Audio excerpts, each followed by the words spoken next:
उसका माँ बाप क्या था, अगले जन्म में क्या हिंदू था कि मुस्लिम था, और वो था तो कीड़ा मकोड़ा था, नाली में देखे यहाँ पर क्या हिंदू सनातन के है, क्या हमारे समाज होता है। अरे तुम 14,000 पैदा लिया था क्या? धर्म के प्रति कोई भी अगर गलत विचारधारा रखेगा तो अभी एक ने 10 करोड़ का बोला ना भाई अयोध्या से कि 10 करोड़ का हम देते हैं इनाम, जो इसका सिर काट के लाएगा। दिन दूर नहीं है कि 100 करोड़ देने वाले भी आ जाएंगे। सनातन को कमजोर मत समझना।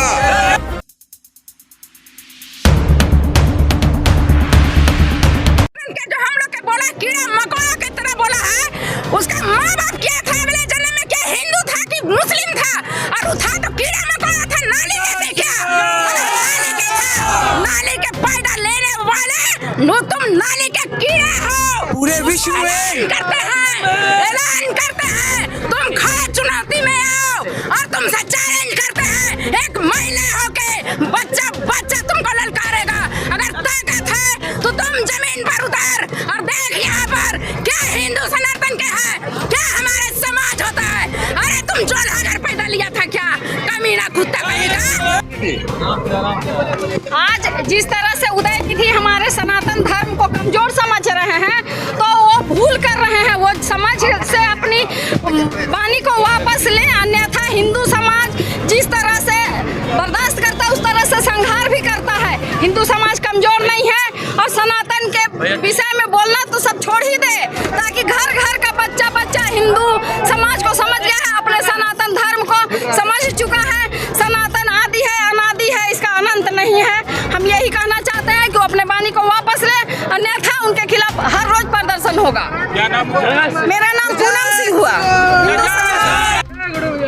देखिए, हिंदू समाज इतना आक्रोशित है इस स्टेटमेंट से कि इसको हम छोटा सा कविता में बोलेंगे। जो स्टॉलिन ने बोला है, उदयनिधि स्टॉलिन ने, कि याचना नहीं अवरण होगा, जय जीवन या मरण होगा, टकराएंगे नक्षत्र निकर, पड़ेगी भू पर वहनी प्रखर, फन से सनाग का डोलेगा, विकराल काल मुंह खोलेगा। स्टॉलिन रन ऐसा होगा फिर कभी नहीं जैसा होगा। जय जय श्री राम।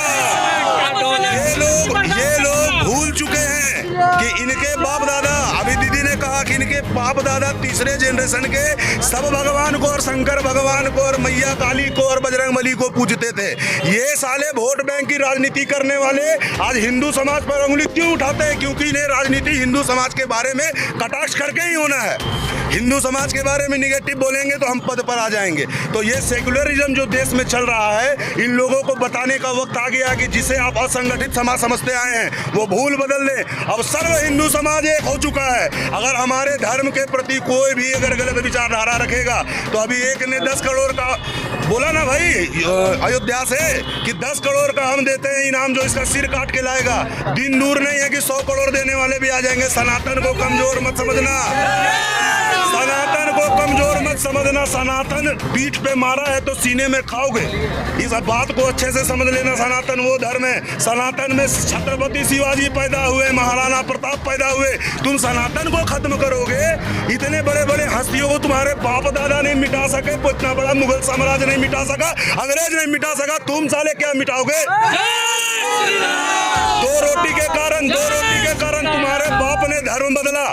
2 रोटी के कारण तुम्हारे बाप ने धर्म बदला।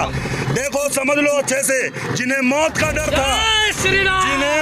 डर था वो मुसलमान बन गए, जो भूख से मर रहे थे वो क्रिश्चियन बन गए, और जो ये सब से लड़े वो हिंदू बने। जुल्म के सायों में लब खोलेगा कौन? और आप सब भी मुंह बंद रखे तो बोलेगा कौन? ये वक्त है समझने का और समझाने का कि हम लोगों को कमजोर समझने का या हमारे धर्म के प्रति गलत बोलने का दुस्साहस करने का प्रयास न करे, नहीं तो इसका परिणाम बहुत ही बुरा भुगतना पड़ेगा। सनातन शाश्वत है, ना इसे खत्म किया जा सकता, ना कोई इसे शुरू कर सकता। तुम्हारी औकात और पिशाच क्या? सनातन धर्म को कमजोर समझने का कोशिश न करना। जय जय श्री राम। मुख्यमंत्री के बेटे उदयनिधि के द्वारा सनातन धर्म के विरोध पर यहाँ पर बयान रखा गया था। आज उसी के उपलक्ष्य पर हम लोग 100 यात्रा किए और यहाँ पर है पुतला दहन करने का काम किए हैं। उनका कहना था कि उदयनिधि मुख्यमंत्री के बेटे का कहना था कि सनातन धर्म डेंगू और मलेरिया बीमारी है। ये आपको ये स्पष्ट हम लोग कहना चाहते हैं। जिस समाज में, जिस सनातन धर्म में जन्म हुआ है, उसको पहली बात कि यहाँ रहने का अधिकार नहीं है, क्योंकि जिस धर्म में रहता है, जिस देश पर रहता है, उसका गुणगान चाहिए, लेकिन वो है कि विरोध पर बात करता है। और सनातन धर्म आदि ना उसका अंत है, ना कभी उसका काल हुआ है, वो हमेशा शुरू था और आज भी रहेगा। कुछ लोग यहाँ पर स्टालिन जैसे लोग यहाँ पर धर्म के नाम से यहाँ पर कलंक है, जो सनातन धर्म को देखना नहीं चाहता है, उससे तो फांसी होना चाहिए। और हम लोग सभी हिंदू का ऐसे यही आग्रह करते हैं, हम लोग को एकता के साथ हम लोग को बल देने की आवश्यकता है, और एकता के साथ हम लोग सनातन धर्म को हमको कैसे मजबूत करें उसके विषय में सोचने की आवश्यकता है। जो सनातन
के माध्यम से उदयनिधि को ये कहना चाहता हूँ कि पूरे विश्व में किसी की मां ने ऐसा शेर नहीं जाना जो सनातन को मिटा सके, लेकिन ये क्रोनोलॉजी को समझना पड़ेगा। ये अगर कोई बोलते हैं, ये जिस कार्यक्रम में गए थे उस कार्यक्रम का नाम था रेडिकेशन ऑफ सनातन धर्म, सनातन धर्म का संपूर्ण विनाश।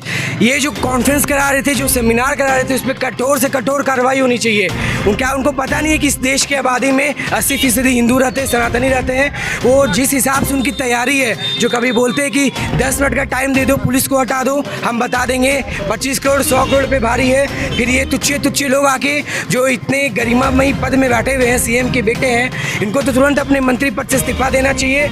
और मैं सुप्रीम कोर्ट से भी आग्रह करता हूँ कि ऐसी टिप्पणियों के खिलाफ कठोर से कठोर कार्रवाई किया करे। और ये बहुत ही गंभीर विषय है, इसको हल्के में नहीं लिया जा सकता यह बोल के कि सनातन को कोई मिटा नहीं सकता। अरे भैया, हम लोग अफगानिस्तान तक फैले हुए थे, आज सिमट करके भारतवर्ष में रह गए हैं। उसके बाद भी ये लोग बोलते हैं कि सनातन को ख़त्म करना पड़ेगा। एक जी परमेश्वर, कर्नाटक के गृह मंत्री, स्टालिन, आज दिव्या त्रिवेदी जो कि IIT दिल्ली की प्रोफेसर है, उन्होंने भी बोला है कि सनातन को ख़त्म कर दे। तो आप ये बात याद रखिए कि ये लड़ाई आप शुरुआत करें, लेकिन इसका अंजाम हम देंगे, हम इसको ख़त्म करेंगे। सनातन को कमज़ोर समझने की भूल ना करें। लेकिन जो संत ने 10 करोड़ का रखा था इस चीज पे, तो उनको भी उनके ऊपर से केस हो गया। उनके ऊपर केस हो गया है। तो देखिए, यही तो यहाँ का जो सिस्टम है ना इंडिया का, यही तो गलत है। आप लोगों को याद होगा जब नुपुर शर्मा वाला हुआ था, जब उसने एक स्टेटमेंट दिया था, विवादित स्टेटमेंट, तो लोगों ने कहा गुस्ताखे रसूल की एक ही सजा सरतन से जुदा, और ये नारा लगा और अगले दिन ही कन्हैया कुमार जो टेलर है उदयपुर में, उसकी गला काट के हत्या कर दी जाती है। महाराष्ट्र में एक आदमी जो अपने एक व्यापारी जो अपनी दुकान बंद करके अपने घर जा रहा था, उसको छेक करके मार दिया जाता है। वो अपने मस्जिदों से फतवा जारी कर सकते हैं, क्रिश्चियन कंट्री बाहर विदेशों से फंडिंग कर सकती है। तो हमारे किसी धर्म गुरु ने अगर सनातन धर्म को ख़त्म करने की बात कर रही है, उसके खिलाफ अगर यह बोला है, तो मैं तो उनकी प्रशंसा करूंगा और मैं भी इस चीज़ में शामिल हूँ। करो जिसको जितना केस करना है, करते रहो केस। अब सनातन डरेगा नहीं, झुकेगा नहीं, अब लड़ाई आर पार की होगी। दीपांशु गोयल।